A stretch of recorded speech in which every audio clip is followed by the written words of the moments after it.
তোমরা শুনতে পাচ্ছ আমার নাম ধরে ডাকছে। কি ডাকছো তুমি? দীপি। দীপি কে ডাকে? পাপা আমাকে দীপি বলে ডাকে। তুমিও ডাকছো আমাকে? হ্যাঁ, দেখেছো? বলছে দীপি দীপি এসে কি করব? জল দিব। তুমি জলে কি করবে? কি এটা? স্নান। লেবুগুলো রাখো। দেখেছো কিরকম পাকা? ও আমার নাম ধরে ডাকছে।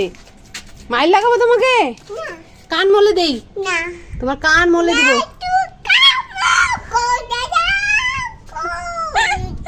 গণেশ দাদা স্নান করো, হয়েছে অনেক কান মলেছো আমার। তুমি তো আমার এখন মা হয়ে গেছো, তাই না? ওই যে দেখো কিরকম পাকা, দেখেছো? একা একা জল ছেড়ে দিয়েছে।